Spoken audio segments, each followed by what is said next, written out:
Les résultats sont en effet spectaculaires. Alors que les médicaments ACT sont jugés efficaces à 80%, la tisane affiche un score de 99% et sans effet secondaire, contrairement aux médicaments. Le résultat était surprenant, positivement, et c'est là que les ennuis commencent avec la médecine conventionnelle. Quel genre d'ennui?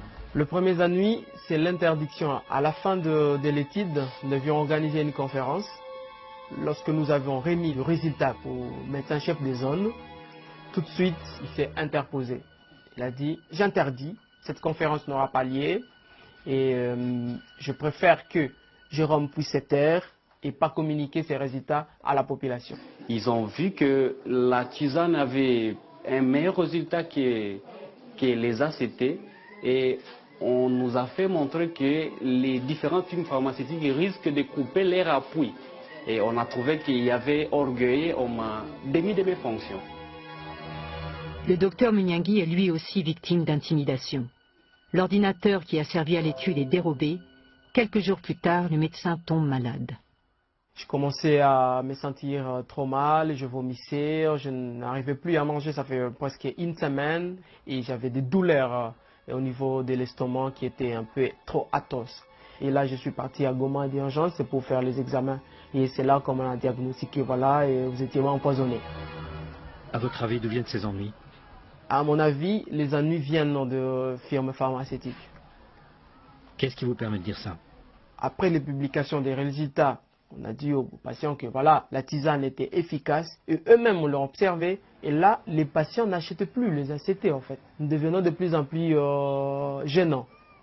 J'étais interpellé par un grand dépôt pharmaceutique à Kindu qui m'a dit mais nous avons les ACT, on n'arrive plus à les vendre vraiment à cause de votre étude.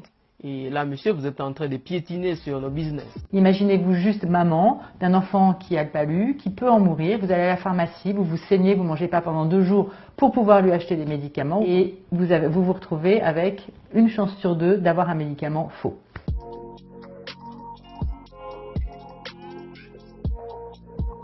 Donc le documentaire Malaria 19 a été réalisé par Bernard Crutzen et il a ouvert les yeux sur une aberration de notre monde qui est la plus grande maladie infectieuse du monde peut être guérie par une plante que tout le monde peut avoir chez soi. Aujourd'hui, nous avons donc des maisons de l'artémisia qui sont des centres de formation qui aident donc les populations à bien cultiver l'artémisia, à bien la prendre médicalement.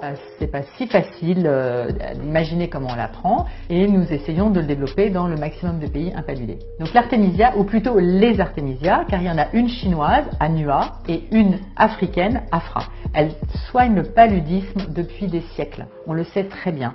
C'est répertorié dans plein de grands livres, etc. Elles sont extrêmement efficaces toutes les deux. Elles soignent même plus rapidement que les médicaments actuels. Quand on a les bonnes graines, c'est tout à fait simple en fait de la cultiver. 80% du budget de l'OMS aujourd'hui est perçu grâce à des firmes pharmaceutiques ou à des grands consortiums. L'OMS n'est pas indépendante et elle est jugée partie.